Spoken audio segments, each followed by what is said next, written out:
Welcome to the Legal Tech Mastery Show. Before we jump in, a quick but essential note.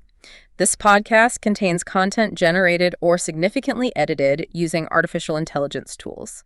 All information is provided for general informational purposes only and reflects knowledge available at the time of publication. It does not constitute financial, investment, or legal advice. We recommend that listeners verify the information independently and consult with qualified professionals for personalized advice. Today, we're doing a deep dive into Legal Tech Mastery Show, mastering AI-powered voice workflows and transcription. Our mission, well, it's always about helping you enhance your legal practice with the latest tech. Exactly. And to really get a grip on these new AI workflows, we need to start with the foundation, your workstation. Right, the actual device. So what are we looking at? I hear things like the Microsoft Surface Pro 11. That's a great example. It's got the Snapdragon X Elite processor. What's really key here isn't just the speed, but the architecture. It's ARM-based. Which means better battery. Much better. Think genuine all-day battery life. But more importantly, it has a dedicated neural processing unit, an NPU. NPU. Okay, and that helps with? Artificial intelligence tasks. Yeah. Right on the device. So faster AI processing, maybe better privacy too, because it's happening locally. Interesting. So it's built for AI from the ground up, but, what about all the software lawyers already use? Does it run? Good question. Microsoft's put a lot of effort into that. There's an emulation layer. They call it Prism. Handles most older applications pretty well. Emulation. Okay. But the exciting part is more software is being built natively for ARM now. We're seeing things like Zotero, the reference manager, already native. It shows the ecosystem is catching up fast. It's good to hear.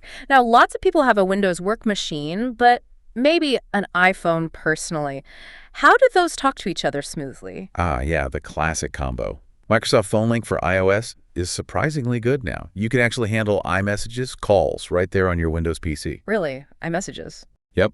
And then there's iCloud for Windows, which puts your Apple files right into the Windows File Explorer. Really bridges the gap. Okay, convenient. But we saw that big iCloud outage, what was it, June 24th, 2025. What's the safety net? Crucial point. Cloud is great, but you must have important documents synced locally too. Offline access is non-negotiable for critical files. Can't risk it. Absolutely. What if you're a Mac user but need full Windows for certain legal apps? Then you look at Windows 365 Cloud PC. It streams a full Windows 11 desktop from Microsoft's Azure Cloud. So Windows on your Mac but not installed on it. Exactly. Big pluses are enhanced security, centralized management. All the data stays in Microsoft's secure cloud. Makes sense, especially for firms. Okay, let's talk Microsoft 365. How can lawyers power use these tools with AI? Well, in Word, the dictate feature is getting really good. And think about the Copilot sandwich. AI drafts, you verify, AI summarizes, saves a ton of time. Copilot sandwich, I like that. Yeah. And OneNote is fantastic as a digital legal pad. You can embed audio recordings that sync with your typed notes. Imagine reviewing a meeting later. Wow, okay. And Excel.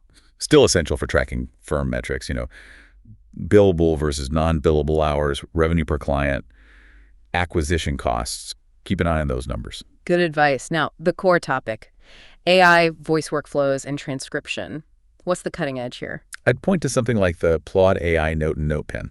It's not just software, it's dedicated hardware. A physical recorder? Why? High-fidelity microphones. Getting clean audio is everything for accurate transcription, especially in legal settings with jargon and multiple speakers. Garbage in, garbage out, right? Makes sense. And the app? The app is smart. It has legal templates, does speaker labels, AI summaries, and even an Ask AI feature. You can ask questions about the meeting content. That sounds powerful. What's the cost, roughly? The device is around $159 US, so maybe 147 euros, give or take. Okay. And the workflow for using it? Simple, really.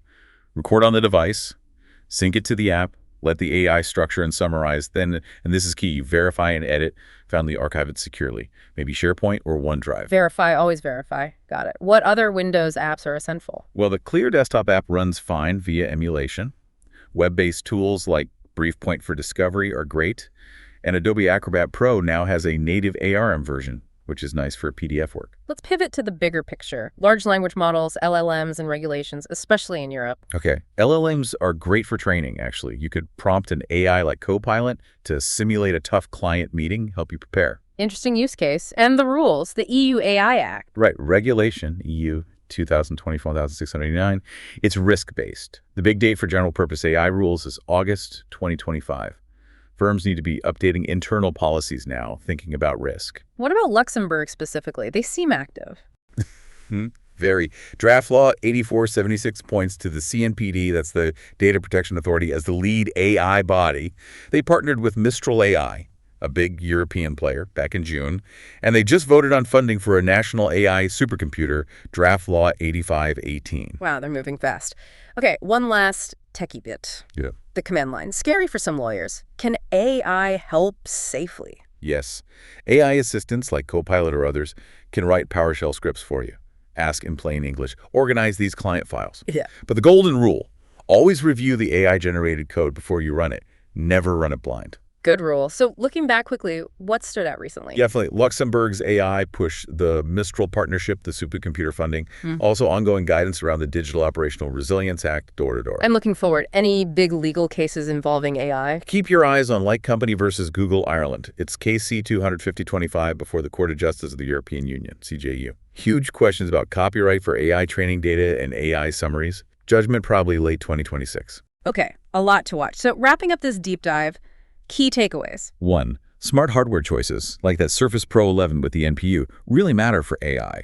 2. Use a hybrid AI approach, big platforms, plus specialized tools like Plot AI. 3. Stay on top of the regulations, EU and national. And a final thought for everyone listening. Just consider, how might these AI tools start to change what we even mean by legal research or discovery in your practice over the next year? It's shifting fast. This podcast includes content generated or significantly edited using artificial intelligence tools. All information is provided for general informational purposes only and reflects knowledge available at the time of publication. It does not constitute financial, investment, or legal advice and reflects information available at the date of publication only. For specific legal or financial advice, please consult a qualified professional. Legal Tech Mastery. Hit subscribe and like.